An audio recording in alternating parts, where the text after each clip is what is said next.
bem, estamos de volta mais uma vez com mais uma edição do nosso Conecta Podcast. Consoc Studio está sempre aí voltado com essa informação, com essa interação para você. E mais uma vez nós estamos aqui com mais uma personalidade importante do nosso município. Presidente Prudente hoje conta com, como todas as outras cidades do município, aí, conta com uma particularidade política aí que requer investimento e a população necessita disso. Então nós trouxemos hoje aqui um vereador, ele é atual presidente da Câmara e é pré-candidato a vereador também, né? O currículo dele é muito fácil a gente encontrar aí, eu fiz umas pesquisas e foi muito fácil encontrar, mas nesse bate-papo aí a gente vai tentar conhecer pessoalmente. Nós estamos hoje aqui com o Thiago Oliveira, presidente da Câmara, como eu já disse, pré-candidato a vereador e atual vereador da 18ª legislatura. Isso aí. Muito obrigado, seja bem-vindo ao nosso podcast, sinta-se em casa para a gente poder bater um papo. Muito obrigado mesmo pelo convite. É uma alegria poder conversar sobre política, poder conversar sobre a nossa cidade, né? E num podcast onde a gente, quando a gente vai a podcast, é interessante que a gente conversa mesmo, como você bem disse, se sentindo em casa. Então, muito obrigado pelo convite, uma satisfação, uma honra estar aqui com você. A satisfação é toda nossa aí de ter aceito o nosso convite. Eu sei que a sua agenda deve estar bem apurada aí nessa época e principalmente pela função. Mas vamos conhecer um pouco do Thiago Oliveira, para quem acessar o canal hoje para essa finalidade, né? Porque por causa das divulgações aí, conhecer um pouco mais. Um pouquinho antes aí, Thiago, o que é política no seu entendimento? Olha, vamos lá. Eu sempre participei da igreja, né? Participei da Paróquia Nossa Senhora do Carmo ali na Maristela e sempre fui envolvido com pessoas, né? De lidar com o jovem acampamento, com um grupo de oração, enfim, com aquela questão pastoral que é própria das igrejas, né? Sim. E eu passei a entender que política, a gente sempre fala, religião e política se misturam, não se misturam, mas elas se complementam, elas caminham junto, porque o objetivo da igreja é cuidar de pessoas, né? Cuidar da espiritualidade das pessoas, acolher pessoas, trabalhar pelo bem comum. E a política não é diferente. A política não vai cuidar da espiritualidade, mas ela cuida do bem comum. Ela cuida do bem-estar do cidadão. E eu passei a gostar, cara, a me interessar por política, né? Desde muito novo eu era representante de sala, fui vice-presidente de Grêmio, eu estudei na Rua da Mela, né? Vice-presidente do Grêmio ali. Em 2010 eu trabalhei em uma campanha política para deputado federal na época do deputado Paulo Lima. Lá atrás ele era deputado e ia para reeleição. Eu trabalhei naquela época. O padre Tucci, que era meu pároco na época, foi um entusiasta nessa questão. Depois eu me filiei ao MDB, né, que era PMDB, hoje é MDB. Disputei a primeira eleição em 2012, não fui eleito. Depois disputei a eleição em 2016, também não fui eleito. Bati na trave ali e fui eleito em 2020. Então, eu decidi entrar por essa questão de trabalhar com pessoas, né? O ser humano ele é complexo, a necessidade do ser humano são necessidades complexas. E eu entendi que o meu lugar, a minha missão de vida estava no lidar com o ser humano, tanto na igreja como na política, tanto quanto na minha profissão, que é professor. Eu sou professor no Colégio Cristo Rei, lido com jovens o tempo todo e descobri nisso o meu propósito de vida e a política está inserida nessa questão. Você, antes de ser eleito, então foi candidato outras 2 vezes? Isso, fui candidato em 2012 e 2016 também. O entusiasmo sempre o mesmo? Porque em 2012, então, você era bem novo, assim. 2012 eu tinha 22, 23 anos, não me recordo exatamente, mas é por aí. Certo. Qual que é a principal motivação para vamos falar agora primeiro do pré-candidato? Qual a estratégia, se for assim que é o termo, de atrair o público para si? Por exemplo, assim, o que o Thiago vai fazer ou deve fazer como pré-candidato para poder convencer as pessoas que você é importante para representar elas? Sim, olha, quando você não está no mandato, o pré-candidato ele trabalha futuras propostas, né? O que você pensa em fazer, qual a sua ideia para a cidade, qual o teu objetivo, qual o teu norte, enfim. Quando você está no mandato, a minha ideia de partir para a reeleição é fazer com que as pessoas olhem o meu trabalho e se conectem com o meu trabalho, né?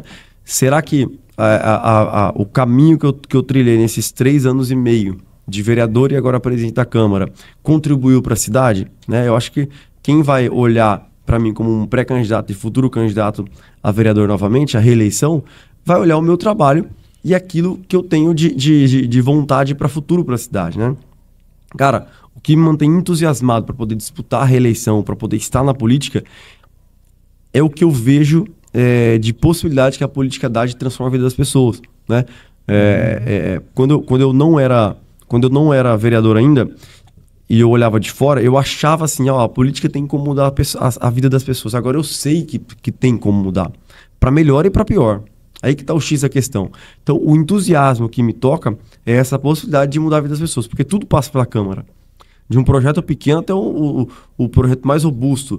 O orçamento do município passa pela nossa mão, a fiscalização passa pela nossa mão. Então, é algo... O vereador é uma função que dá realmente para melhorar a vida das pessoas, né? Sendo bem feito o trabalho. Então, o meu entusiasmo é esse, é de fazer coisas pela cidade. Eu sou apaixonado pela cidade de Presidente Prudente, apaixonado pelo Brasil, sou patriota mesmo. E eu vendo que há a possibilidade de trabalhar pela cidade e logo pelo estado, pelo país, eu me mantenho aí. Para convencer as pessoas no futuro que eu deva continuar ou não, que eu devo continuar de fato, mostrando o trabalho e projeção para o futuro. Entendi. Você passou aí desde o entusiasta, né, daquele que se descobriu que a política acho que é o meu caminho, porque eu quero lidar com pessoas. Aí você teve 2 experiências que não conseguiu atingir o objetivo de ser vereador na época, e depois atingiu.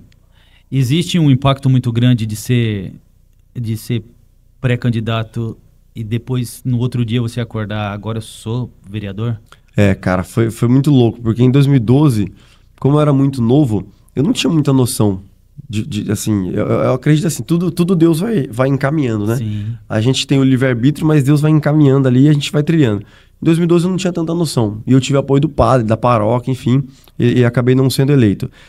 Só que eu trilhei de 2012 a 2016 focado em aprender o que era ser vereador, o que era ser um político eleito. Em 2016, eu tive votação para ser eleito. Eu tive mais votos do que 7 vereadores eleitos.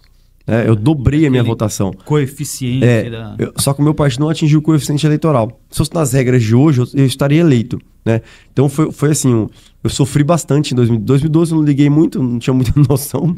2016 eu sofri bastante na semana, quando você trabalhou a galera pra cima, vamos, corando de, tive voto e não fui eleito. Só que aí, na época, o prefeito Tupã me convidou para compor o governo dele, o final do governo dele. E o prefeito Nelson Bugalho me manteve. Então, nesses 4 anos, de 2016 a 2020, foi uma faculdade que eu fiz de aprender de fato o que é política pública, né? De aprender de fato o que um político faz, de aprender de fato qual a importância do poder executivo e legislativo na vida da população. E quando eu fui eleito em 2020, foi uma sensação assim, muito louca por um motivo especial ali, né? Meu primeiro filho, que tem 3 anos e meio hoje, né, o tempo do mandato praticamente, ele nasceu no meio da campanha, faltando 15 dias para a eleição, e nasceu prematuro. E era pandemia. Então ele ficou na UTI 1 mês. Né? Os últimos 15 dias da campanha, mais 15 dias depois já de eleito. Então eu sou louco para ter essa sensação de eleito, porque na época eu não consegui curtir tanto, né? Porque eu fui eleito, até não sei se você lembra, mas travou o sistema. Eu lembro. Na última eleição. Então eu fui dormir sem saber se eu estava eleito ou não. E aquela angústia, e acabei dormindo, e na época da pandemia eu só podia visitar o meu filho na UTI por 15 minutos por dia, por conta da pandemia. Então eu acordei, já levantei e fomos lá, eu e minha esposa fomos visitar o meu filho, agora já tenho a segunda, e eu não tinha muita noção. Então, eu não consegui, a ficha foi caindo muito devagar, sabe? Entendi. Tanto que eu fui visitar meu filho, voltei, fui dar aula no Cristo Rei normal, e depois eu fui caindo na ficha. Falei, cara, sonhei tanto, agora eu sou um vereador eleito. Mas a ficha foi caindo mesmo quando eu assumi o mandato. Quando fomos empossados. Mas foi uma sensação muito, muito, muito gostosa, muito, muito satisfatória, porque era um objetivo, né? A gente luta tanto. Mesmo que você não foi eleito no primeiro mandato, em 2016, né? Você teve um público já que te colocaria ali se fosse regras diferentes, né? Isso. Eu creio que a maioria da população, vou falar como população, que eu não vejo muita justiça nessa regra, mas, como eu estou falando, eu estou fora da política, né? Para mim é fácil opinar assim. Mas você teve uma representação fiel de um público que, depois de 4 anos, te colocou lá, mesmo você não tendo saído aí do cenário político, né? Qual que é o impacto agora de representar pessoas, os direitos de pessoas? Sim. Qual a importância objetiva, né, agora do vereador? Cara, é assim, ó, eu até lembro os números aqui, eu tive 709 votos em 2012, 1.418 dobrou exatamente em 2016 e 1.534 na eleição que eu fui eleito. Então, percebe-se aí um público que, de fato, como você bem disse, foi acompanhando, né, esse meu amadurecimento político e me levou à eleição. Quando a gente pensa, e aí no meio político, você tem os bons políticos, os maus políticos, as boas e as más possibilidades, né? Eu sempre tento pensar, cara, que a pessoa que saiu da casa dela para ir até uma escola, votar, para tentar entender as minhas propostas, cara, ela merece o mínimo. No mínimo, uma seriedade minha como vereador lá dentro. Então, a gente tenta excluir o máximo de politicagem do nosso trabalho, né? Politicagem é aquilo que se faz com interesse mais pessoal ou de um determinado grupo do que a política, que é pensar no bem comum. Então eu tento excluir o máximo possível da politicagem e trazer para dentro do meu trabalho aquilo que a população anseia, né? E eu tenho tentado ser muito claro, cara, no sentido de mostrar para a população os bastidores. Por quê?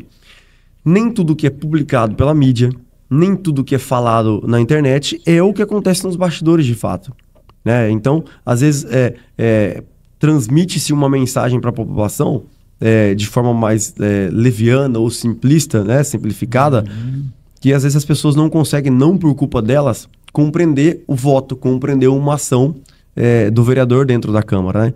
Então, respeitando aquele que votou em mim, respeitando aquele que não votou, mas paga o imposto, né? E que merece nosso trabalho sério, eu tento deixar muito claro para a população o meu trabalho, tanto como vereador, como presidente da casa, que eu me tornei há 2 anos, né? Há 1 ano e meio, na verdade.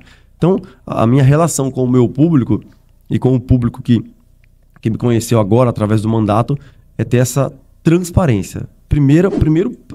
O primeiro norte que eu tenho do meu mandato é ter transparência, é falar a verdade para a população. Independente, eu sou pré-candidato à reeleição, mas independente do voto, a minha ação ela é pensando no meu trabalho. Porque se for pensar em voto, você fica travado. Porque você vai pensar, será que aquele grupo vai gostar do que eu estou fazendo? Né? Não, então eu vou fazer o que tem que ser feito. O voto vai ser consequência. Então, eu sou totalmente consciente que eu posso não ser reeleito, como eu posso ser. Eu sou consciente do risco que eu corro por conta da minha linha de trabalho. Mas a transparência é o principal. Nós temos, assim, o entendimento de que é característico no seu caso, o degrau, né? Você acabou subindo degrau. Você foi a primeira vez para pegar uma experiência, foi a segunda vez para sentir aí o impacto de não ser eleito, depois foi eleito. E eu fiz uma pesquisa, eu não encontrei bem no Google aí, mas eu encontrei na inteligência artificial, eu digitei lá biografia sobre o Thiago Oliveira. Isso aí, pessoal, é normal os podcasts fazer, tá bom? Então não vou fazer nada. Eu queria que você mostrasse aqui, eu digitei ali, ó. Biografia Thiago Oliveira, vereador de Presidente Prudente. Caramba, eu nunca tinha feito isso. Isso na inteligência artificial da Copilot, né? Que o ChatGPT ele tem um tempo de atualização, essa aqui não. E uma coisa interessante aqui é que em 1º de janeiro você foi o presidente da Câmara, o mais jovem da história. Foi. Esse daí esse é o registro. Você concorreu dentro da Câmara com a sua base? Ou não? Como que é? Porque o primeiro presidente são 2 anos, né? É biênio. E como que é eleito o primeiro e como é eleito a segunda legislatura? São iguais? É assim, ó. Quando a gente já toma posse, o vereador mais votado, ele preside aquela o primeiro encontro ali, que é a posse, né? Então, o presidente da Câmara é o mais votado no primeiro momento. Ele já permanece pelos 2 anos? Não, aí ele dá posse pro prefeito, pro vice, para os outros vereadores e já convoca a eleição. Então, ele convoca a eleição e aí antes, os vereadores, quando são eleitos, já começa a articulação ali, né? A articulação de conversa, de propor por que eu quero ser presidente, por que eu quero ser primeiro, segundo secretário, enfim. Porque a mesa diretora é composta pelo presidente, primeiro e segundo secretário e a vice. Então, há ali uma conversa prévia. Quando esse vereador mais votado, que no caso do 2020 foi o Douglas Catton, e ele me chamou para ser o primeiro secretário no dia ali, teve o segundo, enfim, elege-se a mesa diretora para o primeiro biênio. No segundo biênio, lá no finalzinho do primeiro biênio, lá em outubro, novembro, começa as articulações novamente. Né? E aí um grupo de vereadores, de 8 vereadores, colocaram... Na verdade, eu nunca pedi, nunca falei, eu sou candidato à presidência. Não foi assim. Né? Queria-se uma renovação na Câmara, existia ali alguns vereadores que já estavam há bastante tempo na presidência, né? Que também estavam, o outro candidato estava nesse grupo também, e houve ali uma necessidade, uma vontade de renovação. E aí elegeu a mim como presidente, na época eu assumi com 34 anos, então o mais novo da história, desses 100 anos da Câmara, a vereadora Natália Gonzaga, que é uma mulher negra, jovem também, então foi uma eleição atípica, tanto minha quanto dela, e também do segundo secretário, que é o vereador Wellington Bosco, que também é novo. Nós 3 somos abaixo de 40 anos. Eu tenho 36, Natália e o Wellington deve estar nessa faixa também, e a Joana Dark é a vice, que aí vem com a experiência, né, da professora Joana Dark. Então, funciona assim, é sempre uma articulação política mesmo, uma conversa sobre as propostas, enfim, e aí acontece a eleição. Tiago, o que você percebe que seja mais difícil? Manter o trabalho, né? Porque é muito mais fácil, as regras são diferentes aí de um candidato que nunca foi, de um pré-candidato que nunca foi eleito, não conhece, ou de alguém que está lá, tem que mostrar trabalho para merecer ser reeleito e não decepcionar a população? Cara, eu acredito que são dificuldades diferentes, né? A pessoa que está fora, ela vai ter que provar para o eleitor dela, para o futuro eleitor, que ela é capaz de estar lá dentro, né? Por que eu deixaria de votar em um vereador que já está lá, que já tem um trabalho consolidado, para votar em você que nunca foi? Então essa é a dificuldade que eu tive, né? Por exemplo. E tem a facilidade também de ser uma novidade. É uma novidade, as pessoas gostam do novo na política, e é interessante sim, né? Eu vim como uma cara nova para a política. Então tem a dificuldade de provar que você pode, e a facilidade de não ter os chamados vícios políticos, né? Que as pessoas comentam e de fato acontecem. A dificuldade de quem está lá é porque, como eu disse, tem algumas medidas que a gente tem que tomar, um voto, uma atitude na presidência que desgastam a imagem, porque talvez não são populares, mas são necessárias. Então eu tenho que provar que a minha decisão, o meu voto foi pelo bem da cidade, foi por um bem maior, né? E provar que aquilo que eu fiz combinou com aquilo que eu propus em campanha no passado.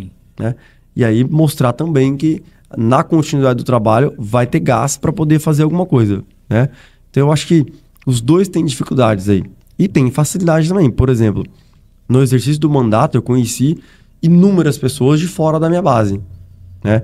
Eu fui eleito muito pela Igreja Católica, né? por cristãos não católicos também, por conta da minha visão cristã de vida, ideologicamente falando, de valores. Mas como presidente, como vereador, eu conheci as entidades, conheci empresários, conheci pessoas dos bairros. Então, há essa facilidade também. Então, o já eleito ou o não eleito tem as facilidades e as dificuldades, eu acho que diferentes, mas os dois têm essas duas possibilidades para trabalhar. Se bem trabalhado, a pessoa vai olhar com carinho. Tocar num assunto aí mais como público externo, né? Como fora da política aí. Você acha que hoje em dia tem espaço para voto de... Como é que fala? Voto de protesto? Não. Acabou isso aí? Não tem que ter, cara. Não tem que ter. O voto de protesto é você votar bem. É de pouca inteligência existir o voto de protesto. Por quê?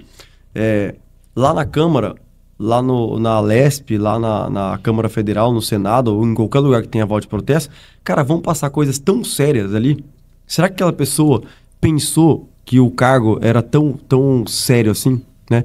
Nós já tivemos voto de protesto aqui. Sim. Eu não vou comentar do passado, mas eu sei de votações ali que, né, eu prefiro não falar. Então, não existe voto de protesto, é votar certo.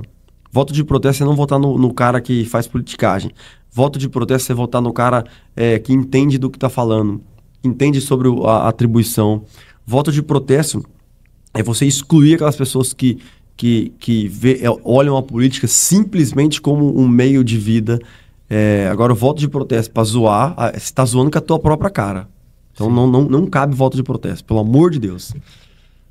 Porque por mais que a pessoa ache que o voto dela é único, é minimalista, ela é responsável por colocar alguém que vai representar ela. Sim, uma fila de 1000 pessoas, ela começa com o número 1.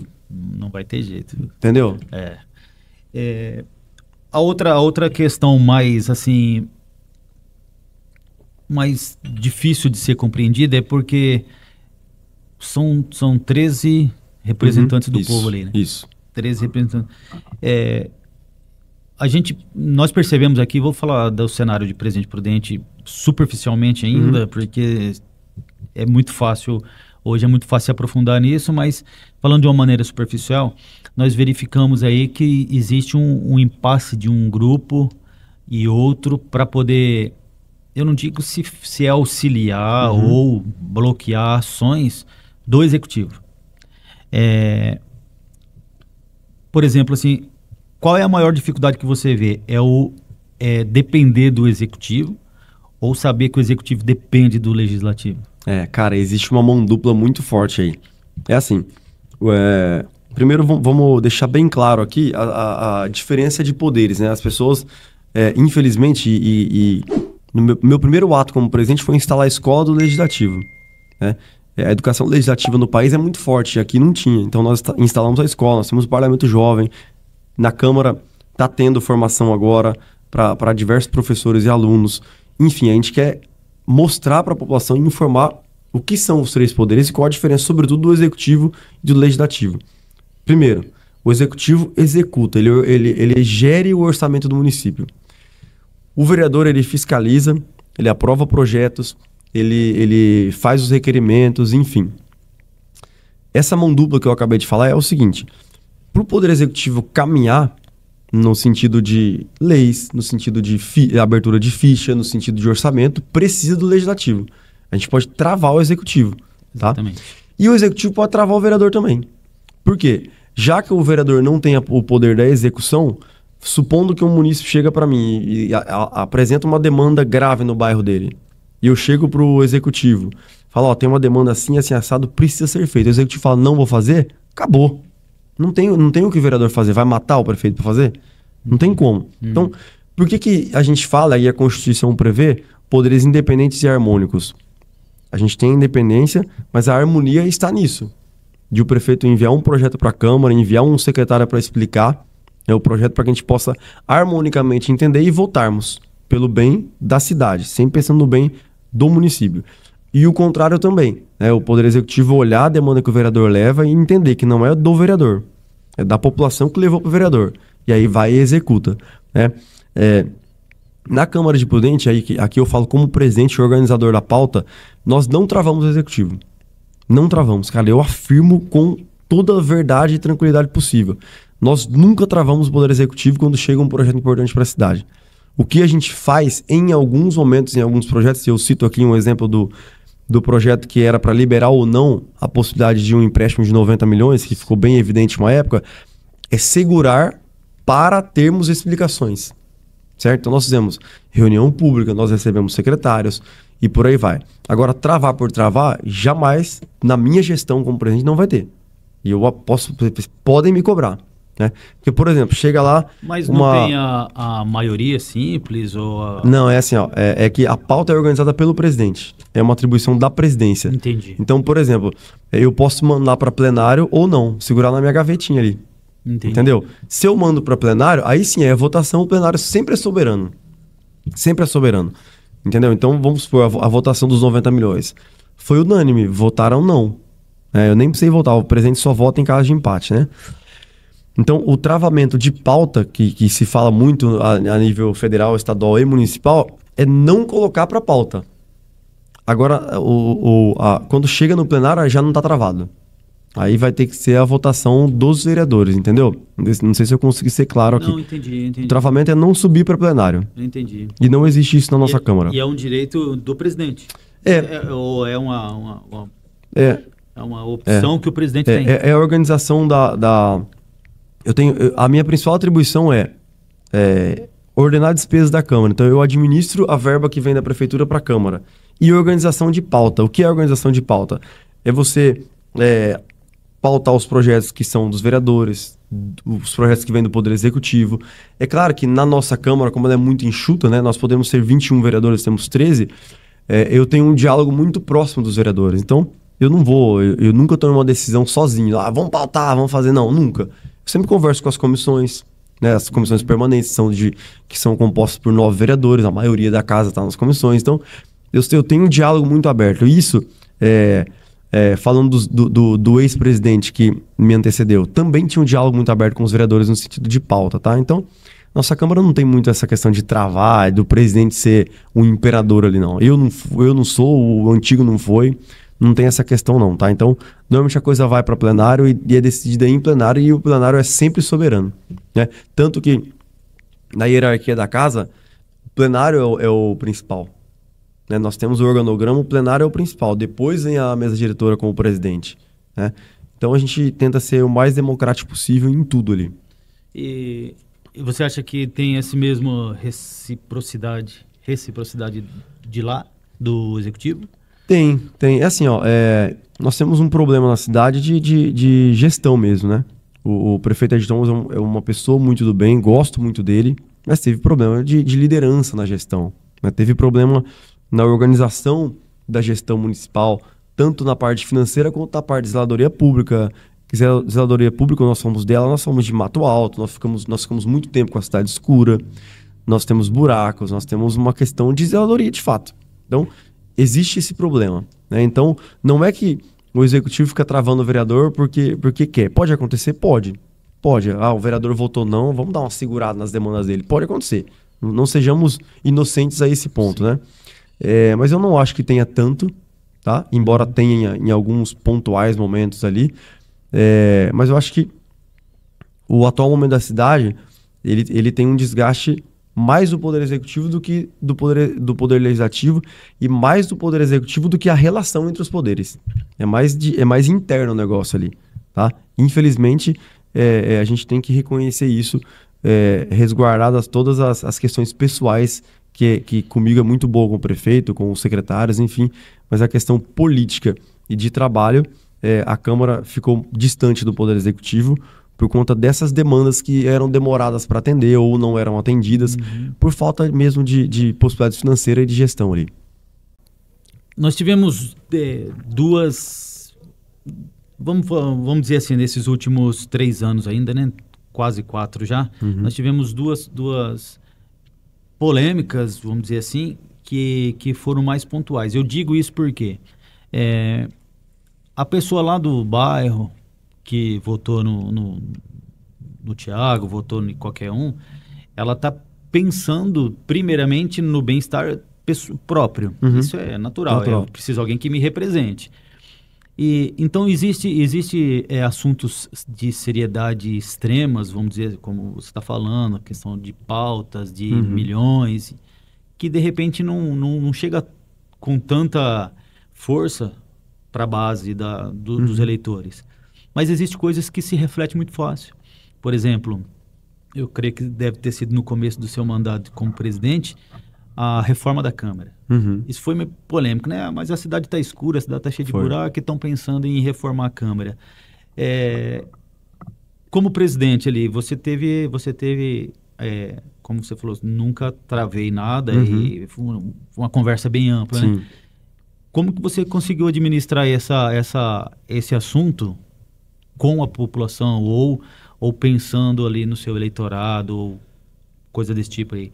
Sim. Olha, primeiro, quando a gente assumiu o mandato lá em 2021, né, já tinha um compromisso de dar uma repaginada na Câmara, porque tinha goteira, infiltrações. O meu gabinete, por exemplo, era cheio de mofo, do mandato passado. E quando eu assumi o mandato, eu fui para aquele gabinete, tinha um compromisso de arrumarem. Ficou até eu assumir a presidência. Então, a reforma da Câmara é responsabilidade exclusiva minha. Eu quis fazer, né? Com apoio de outros vereadores, entendendo a necessidade, só que eu tinha oposição dentro da casa, né? Então, ventilou-se que o presidente estava tirando dinheiro da saúde, da educação, da luz, do mato, da dengue, não sei o quê. Não tinha nada a ver, né? Bom que se esclareça isso. Exatamente. O que ocorre é o seguinte: a Câmara, vou repetir, são poderes diferentes e independentes. A Câmara tem o orçamento dela. A Câmara de Prudente ela é a mais econômica do Estado e ainda segue milionária. E eu digo milionária porque nós recebemos mais de 1 milhão por mês da Prefeitura para que a gente possa gerir. E isso é constitucional. Tá? Todas as câmaras recebem muito mais que nós. Gastam muito mais que nós. Nós somos a mais econômica do Estado. Com a reforma, com a compra do carro, com a melhora na tecnologia, na minha gestão, nós seguimos a Câmara mais econômica do Estado. Sim. E não é porque nós pedimos, não é só porque nós gastamos pouco, e gastamos pouco. Nós não temos verba de gabinete, nós não temos auxílio de combustível, nós não temos nada, nós temos o subsídio do vereador. Né? O subsídio, inclusive aproveito para falar, que eu sempre gosto de falar, vende-se muito que o vereador ganha 15, 20 mil reais por mês. Não, o vereador ele ganha 5.300 reais livre. Dá 7.014 brutos, entra na conta 5.300. O presidente ganha 10 mil e pouco bruto e entra na conta 7.500 reais. Esse é o subsídio do vereador. Só para pessoas já me perguntaram, pergunta isso aí, pergunta quanto que o presidente ganha lá. Então, nem precisou. Não, já tá falado. E parabéns aí pela sua iniciativa aí. Sim, não, tem que falar. Estava na pauta, mas nem chegou nela. Não, porque as pessoas têm essa visão de que ganha muito. Não tô falando que é pouco, tá? Sim. Não tô falando que é muito ou pouco, não, mas o subsídio do vereador imprudente está congelado há 12 anos e eu congelei de novo. Então só vai descongelar se a outra gestão votar e aí vai só para 2020, 28, 30, não sei quando que pode mudar, porque nós não podemos votar em benefício próprio, é sempre para a próxima legislatura, entendeu? Entendi. Então eu não posso aumentar o meu salário, eu posso aumentar o do próximo vereador. Né? E nós já congelamos, tá? Já está votado, não se discute mais isso. Então, quando eu decidi mexer na reforma da Câmara, eu chamei todos os técnicos da casa. Controlador, contador, diretor administrativo, diretor-geral, diretor jurídico, todos. Precisa da reforma. Tem infiltração. Tinha uma infiltração que era bem na caixa de energia. Poderia pegar fogo a qualquer momento. Tem como fazer isso? Vai influenciar na economicidade da Câmara? É contra alguma eu vou infringir alguma legalidade? Não, presidente. Dá para fazer, então vamos fazer. Eu não pensei nem na repercussão. De verdade, eu pensei no que tinha que ser feito, né?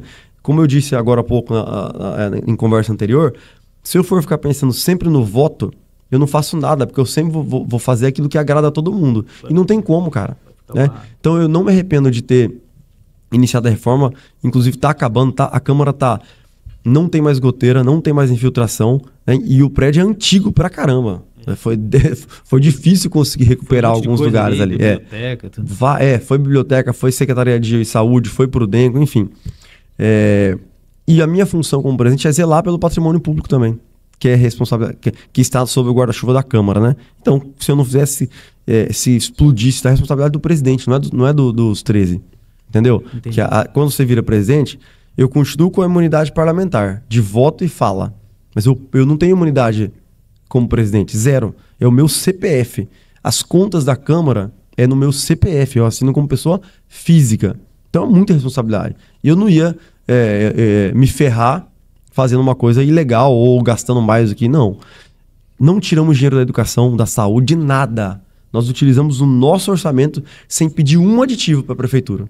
Nada. E nós fizemos a reforma do que era necessário. Aí você fala, mas colocou vidro, pintou. Sim, Sim. Por que não um prédio público, por que não pode ser apresentável num lugar estratégico da cidade? Né? É um poder, Sim. né?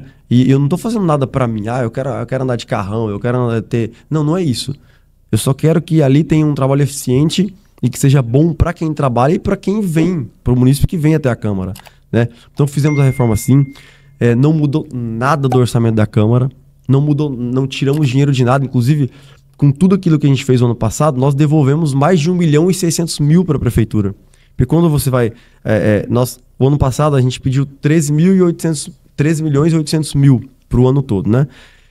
Então ele vem por duodécimo. Então todo mês entra um pouco desse dinheiro. Vai dar 1 milhão e poucos mil aí.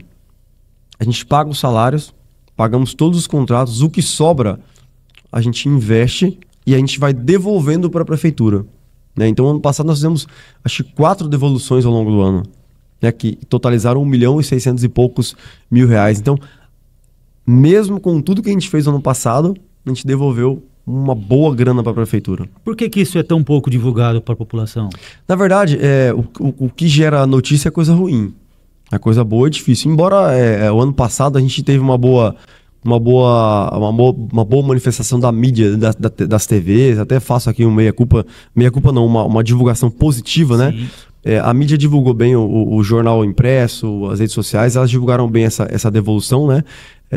Mas o que dá mais impacto, o que dá mais publicidade são coisas negativas, né? Por exemplo, quando eu abri o edital da reforma, isso gerou minha vida virou um inferno. Mas eu estava consciente do que eu estava fazendo, então foi tudo muito tranquilo. Porque, como eu falei, né? É muito fácil chegar à população, expandir essa informação quando ela rebate, né? Quando ela é refletida, né? Uhum. Porque, por exemplo, assim, a imprensa escrita, falada, rádio, televisão, até divulgou aí essa transparência aí dos orçamentos da Câmara. Sim. Só que ela fica um pouco menos, não reflete. Ela não. Fica muito ali, ó. Eu li, tá bom, não vou falar para ninguém. Não. E aí se eu ler alguma coisa mais polêmica... Mas eu sempre procurei, a gente tem assessoria de imprensa lá e tudo, né? Eu sou bem servido de assessor. Pessoas muito, muito sábias, muito técnicas, enfim. A ideia era sempre assim, ó, tem coisa polêmica, deixa acontecer que vai passar. Não fica falando. Eu falei, não, os caras falam o que querem, eu sempre vou dar entrevista sobre o que for, polêmico ou não. Porque tem que ter o outro lado, cara, senão eu fico dito pelo não dito e aí a credibilidade, o trabalho vai por água abaixo. Então, eu prefiro ir pra frente da Câmara, ir dar uma entrevista numa rádio, num podcast e falar aquilo que é real. Senão, cara, aquilo que é feito de bom, mesmo que seja impopular, ele vai ficar sempre esquecido e olhado negativamente, né? A gente pensa na Câmara Municipal como algo que tem que ser produtivo com as atribuições do vereador e produtivo naquilo que ultrapassa a atribuição do vereador. Por exemplo, a escola legislativa. A gente não é obrigado a ter escola legislativa, parlamento jovem, curso na Câmara, mas eu faço questão de trazer as pessoas para dentro da Câmara, não só para irem assistir um projeto polêmico, mas para serem informadas e formadas pela Câmara, né? Então esse é o intuito. Eu nunca vou deixar de falar de coisas polêmicas, porque antes de fazer qualquer coisa eu ouço pessoas técnicas para não dar um passo em falso aí, até porque eu não quero sair lá com o CPF sujo. Polêmica por polêmica, teve a última votação ali, né? Você já sabia, você acha que já previa que eu ia perguntar isso, mas foi muito divulgado a questão da lei, né? De lei sobre orçamento não utilizado ou utilizado de maneira errada aí do executivo numa UPA. Isso, é isso, né? Numa unidade, né? Numa UBS ou SF, uma coisa assim. Isso. Foi feito pelo vereador Mauro Neves lá, né? E ficou muito apertado até a véspera ali, né? Foi. Sabe quem não ia votar contra, quem ia votar a favor. Se é realmente provado em lei, por que você acha que não passou? Não estou aqui cobrando a sua opinião, porque acho que você nem votou, porque era a sua posição e te deu esse direito. Mas por que foi ou por que não foi, não seguiu esse... Olha, quando chegou a denúncia do vereador Mauro, foi aberta a possibilidade de investigação, né? que a gente chama de formação de comissão processante, né? Aí foram eleitos lá 3 vereadores, a vereadora Miriam, presidente, professor Negativo, relator, e a vereadora Natália, membro. Isso é um sorteio? É um sorteio público, tá tudo... quem quiser entrar no YouTube da Câmara, tá tudo lá. Tá. Dentro do processo que se abre quando recebe uma denúncia contra o executivo, a comissão tem 5 dias para notificar o prefeito e o prefeito tem 10 dias para apresentar uma defesa prévia. O relatório dessa comissão desses 3 vereadores foi favorável ao arquivamento, certo? Então, quando eles olharam a defesa prévia, entenderam que não tinha crime ali. Sendo assim, foi a plenário. O plenário deliberou que fosse arquivado, né? A maioria votou para que fosse arquivado. Eu não vou me lembrar os números agora. Acho que foi 9-4, algo assim, né? E aí foi arquivado, 8-4, 9-4, alguma coisa assim. Foi ao arquivo. Cara, falando como vereador, mas como cidadão também. Já que abriu ali, eu acho que tinha muito a investigar, a ouvir. Porque, como eu sempre digo, o papel ele é frio.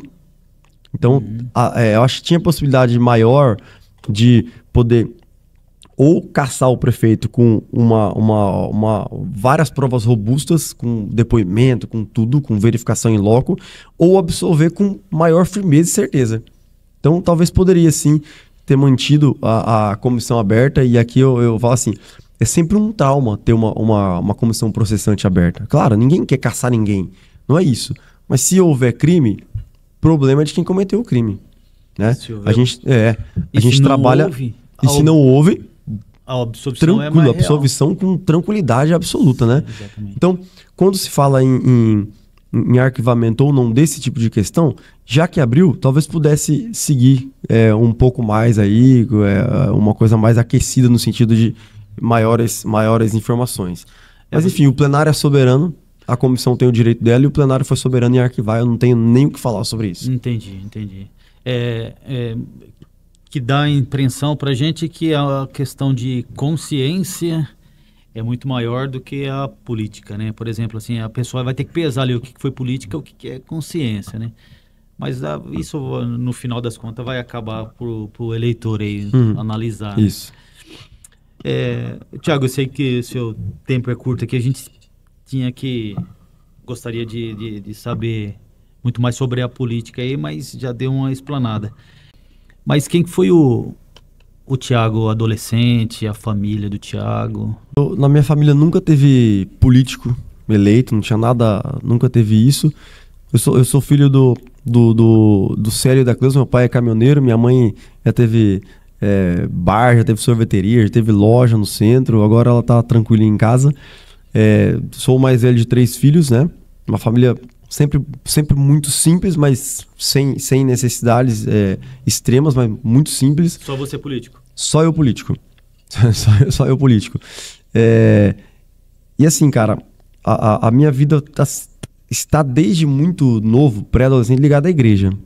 Então, se me perguntarem, o que você fala, o que você tem para falar da tua vida, da tua história, a minha vida na igreja, né? Como evangelizador, como pregador de acampamento, hoje, já que eu sou casado, posso ser ministro da Eucaristia. Então a minha vida, desde adolescente, eu não consigo separá-la, a minha história, da história minha como evangelizador na Paróquia Nossa Senhora do Carmo aqui na Maricela, nos acampamentos, palestras em escolas, enfim. Então, desde adolescente, eu senti um chamado muito cedo para a igreja. Tanto que eu falo, sempre, se tivesse que escolher política e a minha missão na igreja, a igreja sempre vai estar em primeiro lugar. Sempre. Não precisa separar as coisas. Eu posso ser da igreja e ser político, não tem problema nenhum. Certo. Eu continuo lá pregando, continuo ministro da Eucaristia e sou presidente da Câmara hoje. Não tem como separar, mas se eu falar da minha história, tá ligado à igreja. A política veio depois, é uma coisa que eu amo, eu me sinto vocacionado a isso também. E espero que tenha vida longa na política, desde que eu tenha gás, desde que eu tenha ideias, desde que eu tenha intenção boas de fazer, boas intenções para fazer a coisa acontecer. Mas sim, é uma adolescência muito tranquila, né? Você é prudentino? Sou prudentino, nasci aqui em Prudente na Santa Casa de Presidente Prudente. Cresci ali no Jardim Iguaçu, ali perto de São Mateus, em Nocópia, ali, né? A gente falava lá no morro. Depois eu mudei aqui pra aviação, depois mudei pra Maricela, justamente por conta da minha vida aqui na igreja. E agora casado, eu moro lá perto do balneário, tenho 2 filhos, sou casado com a Daniela. Muito bom. Eu falo assim porque nós estamos vendo aí vários cenários de pré-candidatos aí já, né?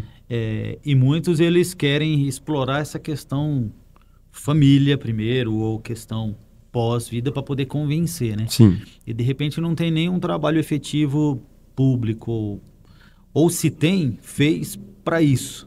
É isso que eu quero dizer, né? Entendi. Porque muita gente ela vai fazer assim, eu quero ser político em 2024, né? Então eu preciso começar a trabalhar agora para mostrar quem sou.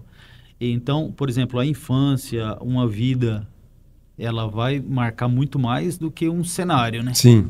Cara, isso é muito importante o que você está falando. Eu não fui para política, aliás, eu não fui para a igreja pensando em ser político. Entendeu? Jamais. A política veio depois por incentivo do padre.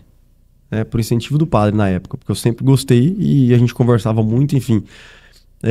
Mas eu não precisei ficar tentando montar uma imagem para poder ter voto. Eu só falei, agora eu quero ser candidato. Mas eu não mudei o meu jeito, não mudei vou aparecer mais na igreja. Vou aparecer mais. Não, a coisa foi acontecendo. E o pior, o engraçado, cara, é que a pessoa que muda bruscamente o jeito para poder conseguir voto, esquece, velho. Não adianta você virar um rezador de terço agora para conseguir voto. As pessoas não são bobas. Então, não adianta mudar. É uma construção de vida. A política vem dentro dessa construção de vida. Não adianta agora ficar fazendo um monte de videozinho ali que a pessoa sabe que você não estava nesse contexto ainda. E também não está proibido fazer isso, tá? A pessoa faz a estratégia que quiser. Mas eu acho que o eleitor ele é muito atento a isso.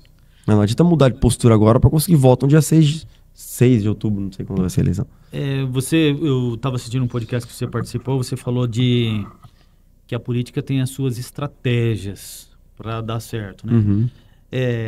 Essas estratégias não tem nada a ver com a escolha do momento? Por exemplo, o momento está bom, eu vou para esse lado, ou mesmo que eu não seja... Eu vou falar abertamente, né? Eu sou de esquerda, mas a direita está bom agora, então eu vou para a direita para poder ser eleito. Isso é a estratégia que você Cara, entende ou não? Vou falar de mim, tá? Sim. Eu jamais na minha vida votaria no Alckmin. Jamais. E pode ser ele sozinho. Eu não queria anular voto, não. Mas se tiver o Alckmin sozinho para governador do estado ou para presidente, eu não votaria. Eu votaria nulo. Porque o cara que combateu o governo Lula sempre é vice do cara por conveniência. Isso aí manchou a biografia do cara, que não foi um mau governador, não é uma má pessoa, mas eu acho que se sentiu tão perdido que mudou de lado para poder ser vice-presidente hoje. Essa questão de direita e esquerda, eu nunca escondi. Eu sou de direita. Eu sou conservador nos costumes, favorável à família, contra o aborto, vida desde a concepção, favorável à possibilidade da pessoa poder se defender com arma, se precisar. Sou favorável à liberdade econômica, né? E não vou mudar isso. Não vou de jeito nenhum por conta de voto, mas de jeito nenhum. Senão esse cara vender a alma pro diabo, né? Então eu não sou contra quem é de esquerda, pelo amor de Deus, cada um tem a sua liberdade, não tem problema nenhum com quem é de esquerda. Eu tenho problema com algumas ideias da esquerda que eu discordo, né? E aí é o meu direito, assim como a pessoa de esquerda tem o direito. Mas mudar por conveniência, eu acho isso um desserviço para a política e um desserviço para si próprio, né? Enfim, é um pensamento que eu tenho muito consistente. Se a gente colocar aí dentro de um entendimento leigo de entendo muito, entendo mais ou menos, não entendo nada de política. Essa parte essa parte que está no meio, eu acho que é a mais problemática aí, né? Porque, por exemplo, assim, coligações. Quem sabe muito de coligações é quem está dentro da política. Quem não está dentro da política não entende coligações. Não entende, nem precisa também. Porque aí, por exemplo, eu voto no Thiago Oliveira hoje. Se ele for do PT... Aí você não vota não, hein? Não, é só um exemplo assim. Por exemplo, hoje o Thiago é num partido de direita. Deixa eu preservar mais a pergunta. O Thiago é do partido de direita, mas ele coligou com o partido de esquerda. Não vou falar do Thiago, não vou falar de um candidato. Uhum. Ele merece seu voto? É assim, ó. Eu vou mais pedagogicamente nessa resposta para não pegar mal com um ou outro, para não ferir um ou outro, né? A nível federal, a ideologia ela é muito latente, ela é muito presente, tá? Muito. Então, quando a gente for voltar para deputado, para presidente, para governador, para senador, a gente tem que se importar muito com a ideologia do cara, com o lado que ele tá. Né? E aí tem que ver o histórico, porque tem um monte de gente que foi eleito na esteira do Bolsonaro na época de 2018 e até em 22 que não tem nada a ver com o nosso ideal conservador e liberal. A maioria caiu a massa. Né? Exatamente. Então tem que olhar o histórico do cara, velho. Não adianta olhar o momento ali, tem que olhar o histórico. Só que no município, cara, não tem muito essa questão ideológica, entendeu? Não tem. Então eu prefiro instruir as pessoas que votem na pessoa, né? Aí sim, quando você vota na pessoa, você vai olhar o histórico dela, vai olhar a vida dela, naturalmente você vai olhar a ideologia dela, naturalmente você vai olhar o pensamento dela, se combina ou não com você. Então, eu instruo que as pessoas, para vereador e para prefeito, olhem mais o histórico pessoal, né? E aí você vai ver, mas ela tem esse histórico que tá lá no PT, tá lá no PSOL. Porque tem a fidelidade partidária aí, né? Que é uma mancha, né? Você vai estar conectado a uma coisa que não é o teu pensamento. Sim. Vou mudar agora vou mudar pro PSB porque tá bom para mim politicamente. Um exemplo, tá? De partido, que é um partido de esquerda. Será que lá na frente eu também não vou ser um cara de opinião fraca para votar alguma coisa? Entendeu? Então, eu instruo mesmo, cara. Olha a pessoa. O partido vai ser consequência, né? Até porque uma coisa importante de se falar. Eu sou contra quem é muito apaixonado pelo político. Porque é interessante olhar a pessoa e a proposta caminhando junto. Porque se você é muito cego pelo cara, você esquece o que ele está fazendo. Né? Vídeo Lula, que ganhou para presidente. Acho que votaram muito mais no ícone de esquerda do que em todas as propostas que ele tinha, que são tudo... duvidosas, né? São todas duvidosas, ao meu ver.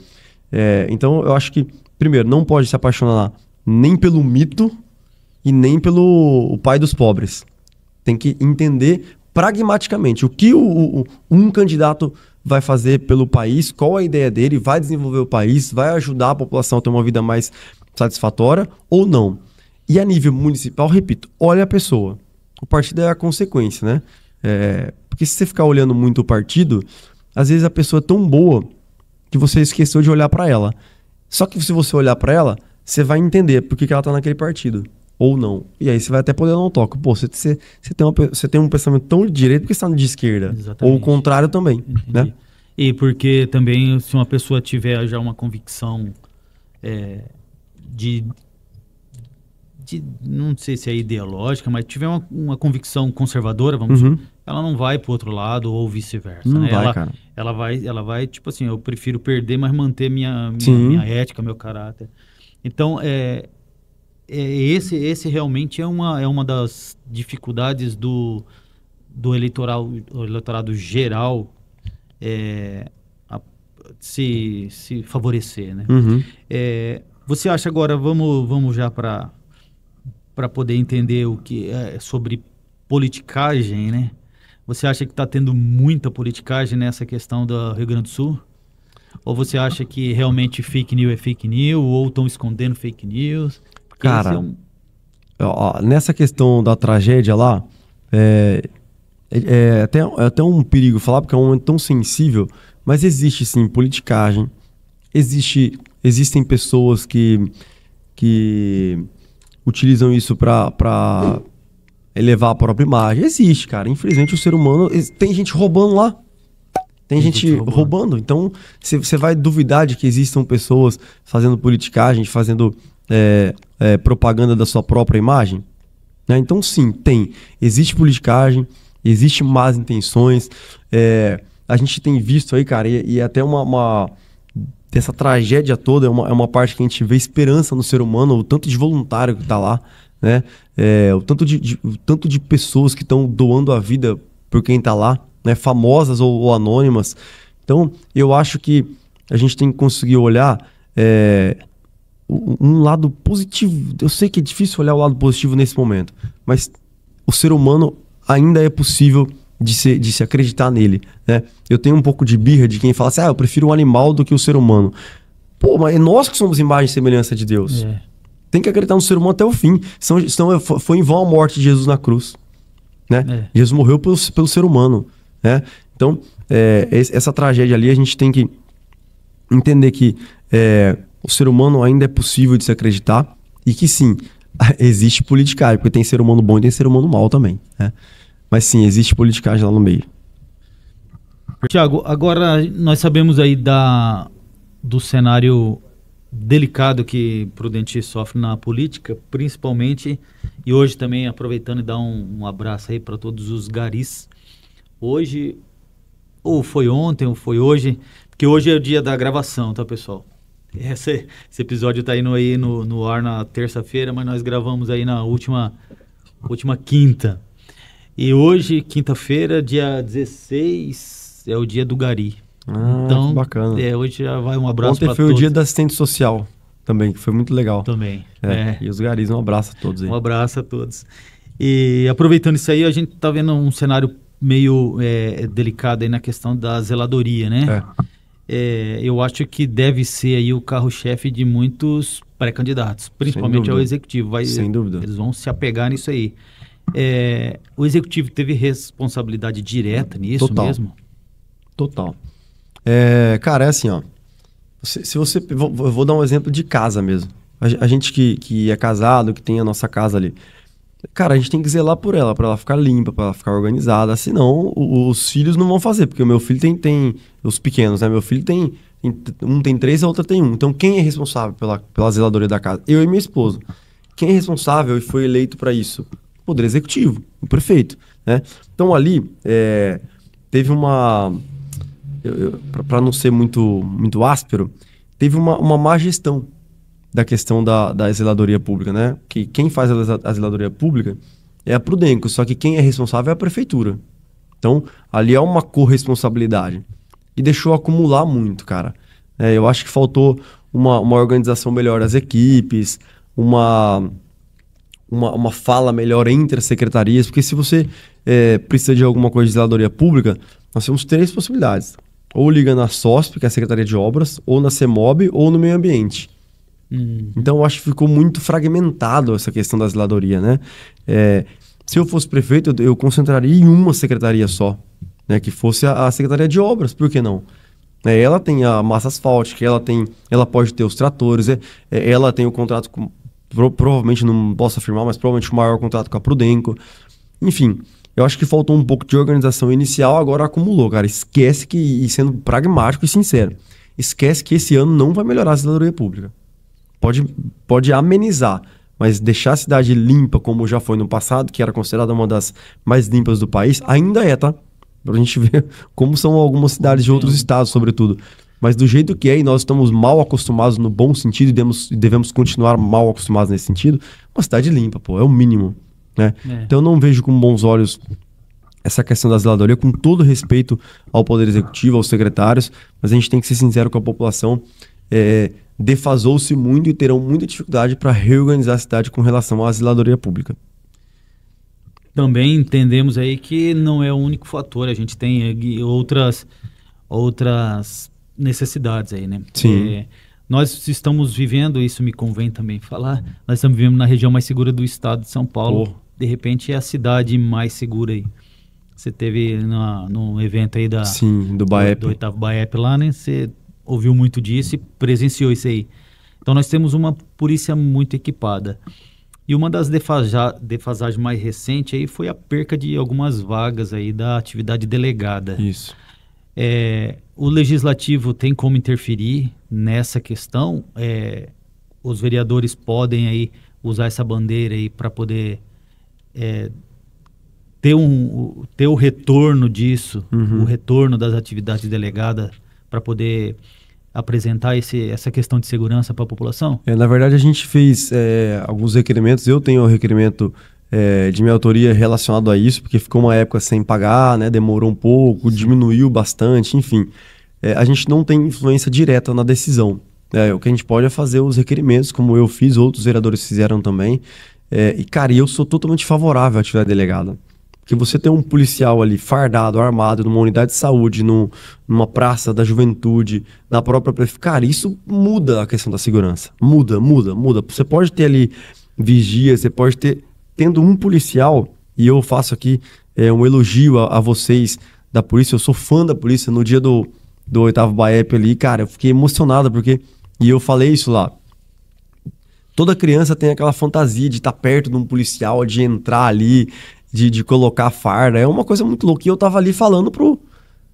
cara, eu fiquei assim, muito feliz mesmo. Aquele dia foi como presidente da Câmara, nesse 1 ano e meio, vai completar 2 agora.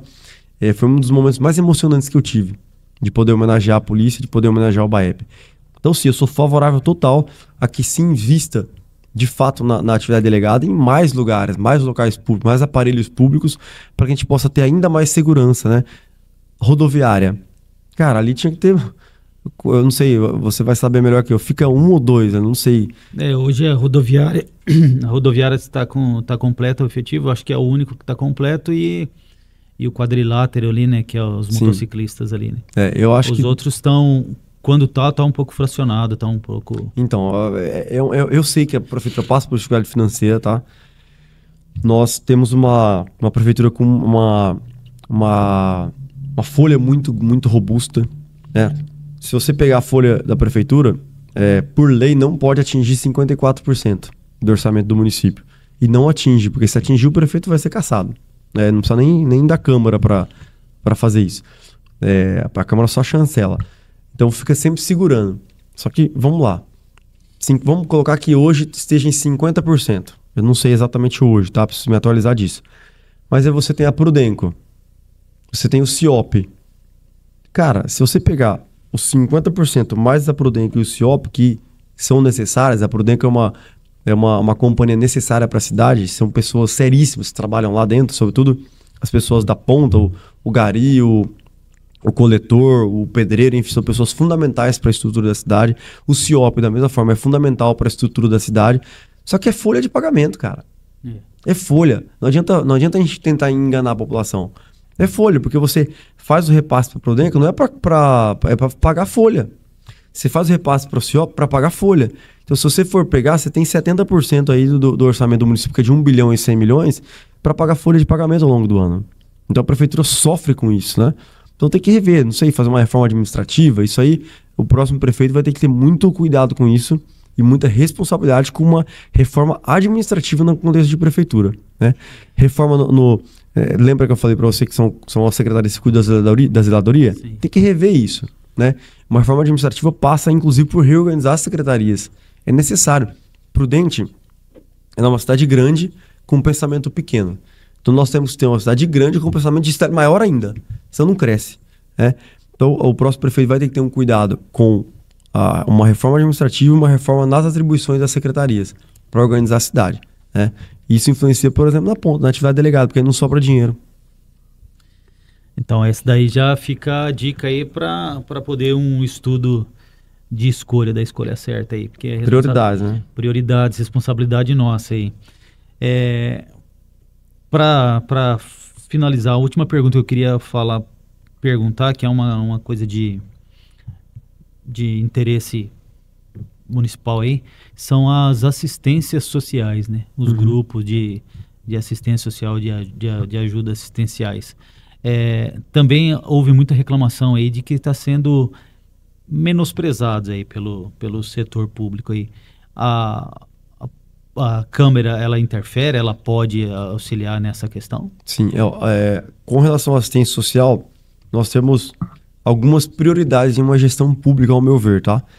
Educação, é clichê falar, mas é fato. Educação, saúde e assistência social. São as 3 principais. Aí vem junto o esporte e a zeladoria pública, que está dentro do contexto da da parte de obras e tudo mais. Então são essas 5 prioridades, né? Quando você fala de assistência social, ela é aquela parte onde o município vai ter que olhar para aquele que não conseguiu mais ter uma vida organizada sozinho, né? A pessoa que tem um usuário de droga, a pessoa que está desempregada e precisa de uma cesta básica, a pessoa que precisa de uma assistência com o idoso que tem em casa. A assistência social é para isso, né? É para dar formação, por exemplo, para ensinar a pessoa a empreender, a mulher a fazer o bolo, o pão para poder vender, para poder empreender com ela mesma, o homem, enfim. A assistência social do município, ela tem um trabalho relevante. Tem os CRAS, tem a parte dos CAPs, enfim. Ela tem um trabalho relevante e inclusive, bem organizado, né? O que falta, ao meu ver, um pouco, dentro do contexto de fundo social, é um norte para saber onde vai atuar de fato. Nós tivemos muito problema com questão de... Chegam pessoas lá com uma conta de luz já para perto de cortar, precisando de uma cesta básica. A gente encaminha e fica patinando, sabe? Entendi. E onde a gente recorre? E aí entra uma parte que eu quero elevar muito aqui. O terceiro setor, cara, na nossa cidade é muito forte. Nós temos mais de 30 entidades aqui atuantes que, quando o poder público não consegue, essa entidade faz. Então, o meu respeito absoluto às entidades ligadas à FEAPP e as não ligadas também. Porque elas fazem um trabalho que o poder público não consegue atingir. E aí entra o vereador. Nós temos aí uma verba anual que chama verba impositiva, emenda impositiva, que nós podemos destinar ou para a própria prefeitura em determinada secretaria, ou para essas entidades assistenciais que estão regularmente cadastradas na prefeitura. Então, as minhas emendas, acho que beira aí a 90% delas, são destinadas a entidades sociais assistenciais. Porque elas cuidam das pessoas mais vulneráveis. Onde o poder público não consegue chegar, elas chegam, né, através da FEAPP, enfim. Então, a Câmara tem uma influência direta nessa questão assistencial por meio das entidades assistenciais da nossa cidade, que são fortíssimas e têm um trabalho muito, muito eficaz, eficiente, enfim. Então, a Câmara influencia nesse caso. E nas cobranças com relação àquilo que é parte do Poder Executivo. Que é o que cada munícipe espera, né? Sim, é o mínimo. É o mínimo. É o mínimo.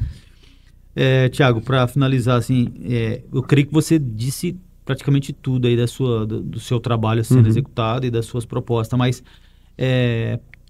como candidato aí, que tem alguma coisa que você gostaria de pontuar? Qual que é o seu objetivo? A partir do meu próximo mandato, se eleito, qual vai ser a sua meta, seu objetivo Certo, principal? vamos lá. São 2. Eu sempre vou trabalhar sempre ligado a valores cristãos. Ponto. Então nós vamos defender sempre a vida, a família, os mais vulneráveis, as crianças, a primeira infância, enfim. Ponto. Esse é o ponto 1. O segundo, nós vamos trabalhar sempre desenvolvimento econômico.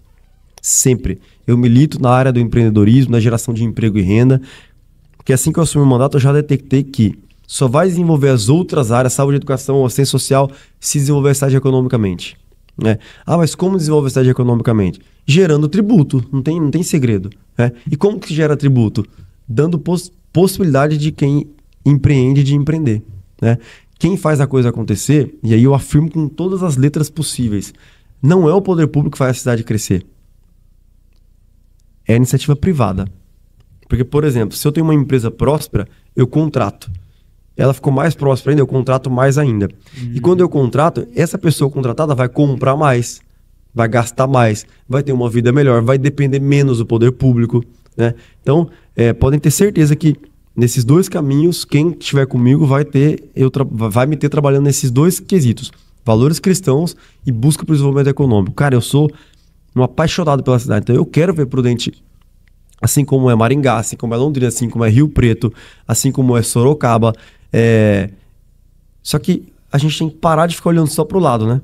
A gente ficava mirando muito essas cidades que eu falei e olhamos pouco para Prudente. Não, vamos olhar para Prudente tendo como referência essas cidades, mas olhar para o nosso contexto, para a nossa realidade. Não vão vir indústrias mirabolantes para cá. A gente não tem vocação para a indústria. Tem que então, pé no chão, né? Pé no chão. Qual que é a nossa vocação? É serviço, é tecnologia. Nós temos empreendedores maravilhosos aqui. Nós temos empresas enormes aqui em Prudente que o cidadão nem sabe, eu não sabia. Eu não sabia que nós tínhamos tantas empresas grandiosas que vendem para o país todo, que vendem até para fora do país. Então vamos incentivar, vamos dar incentivo fiscal, vamos ajudar, vamos deixar no mínimo de atrapalhar essas empresas. E quando eu falo assim, não é o vereador pro rico? Não. É que quando tem uma classe geradora de empregos, né, e de renda farta, próspera, vai prosperar todo mundo. Todo mundo tem. É uma bola de neve positiva. Então, quem estiver comigo sempre no meu mandato, e se eu for reeleito, não importa, no meu mandato atual, vai ter sempre o meu trabalho atuante com valores cristãos e na busca de desenvolvimento econômico do município. Esses dois caminhos aí.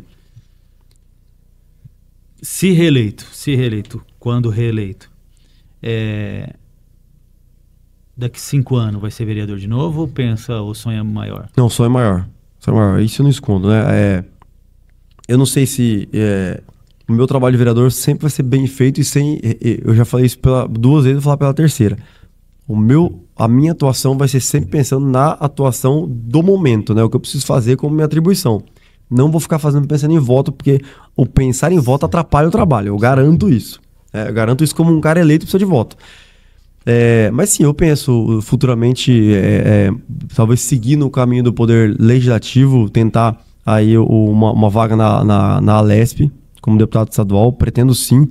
Não vou fazer uma previsão se é daqui a 2 anos, se é daqui a 6.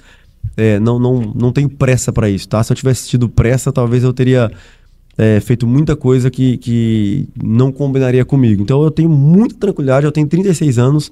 Para política eu sou novo, não sou mais novo para muita coisa, mas sou novo para política, então eu não tenho pressa. Nós temos um bom deputado estadual, que é o deputado Mauro Bragato, né? Falta um deputado federal aqui na nossa região, falta muito. Mas hoje eu quero focar no meu trabalho como vereador e presidente e no futuro, sim, pensar em trilhar um caminho dentro do Poder Legislativo. Prefeitura de Prudente, pensa? Ainda não passa. Cara, nunca passou pela minha cabeça, tá? Agora, quando eu me tornei presidente da Câmara, quando eu tive a possibilidade de executar, pelo menos dentro do Poder Legislativo, eu gostei. Né? Gostei mesmo. Então, quem sabe um dia, mas não é o foco principal hoje, não. Tá bom. Tá bom. Foi muito bom ter a sua presença aqui. Como eu falo para todos aí, né? Quer deixar alguma mensagem?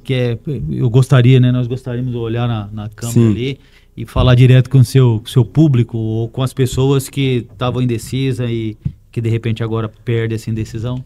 Sim.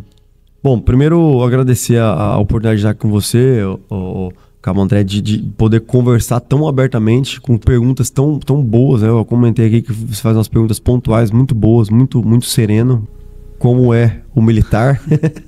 E por isso que eu sou fã de vocês. Levo meu abraço para os comandantes lá, tá? Zaró, Cortez, enfim. São pessoas que eu passei a admirar também. A mensagem que eu deixo para o cidadão é: a política não é um mal, ela é um bem. Mas existem políticos maus. Os políticos maus às vezes perpetuam-se dentro do poder público, dentro da política, porque eles não têm escrúpulos. Então, tudo que ele pode fazer para poder se manter no poder, ele vai fazer. Infelizmente. Então, não olhem a política como um mal, né? Na sua essência. É um bem. A política ela é a arte da negociação, ela é a arte da busca pelo bem comum por essência, né? Então não deixem de acreditar na política, não deixem de acreditar na cidade de Presidente Prudente, não deixem de acreditar no nosso país. E para você que tem vontade de entrar para o caminho da política, entenda o que é a política, entenda a separação dos poderes, as atribuições e coloca no colo de Deus aquilo que é o teu projeto, aquilo que é o teu objetivo, tanto como política, falando sobre política, quanto na tua vida pessoal. Essa é a mensagem que eu deixo. Muito obrigado mesmo, foi muito, muito enriquecedor. Eu sei que podcast hoje é a moda, mas se a gente utilizar o podcast como um canal de informação, aí a gente Sim. consegue atingir sem vaidade, né? Perfeito. Nós vamos seguir essa linha.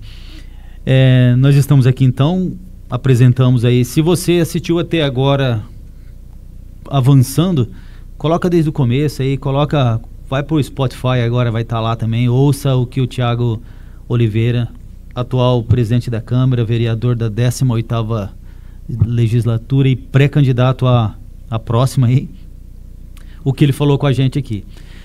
Nós sabemos que Presidente Prudente, como várias cidades aí, hoje estão necessitadas aí de bons políticos, então a nossa responsabilidade é poder apresentar isso para vocês, e aí a escolha fica com vocês. Não esqueçam de curtir, compartilhar. Eu sempre falo isso aí, mas se a pessoa ela quiser mesmo, ela vai fazer, né? Mas mesmo assim fica a dica aí. Compartilha, se inscreva no canal e estamos juntos. Pessoal, muito obrigado pela paciência. Foi muito bom esse bate-papo aqui e você vai gostar também se você assistir tudo. Fiquem com Deus. Deus abençoe a todos. Sem Ele, nada. Até a próxima.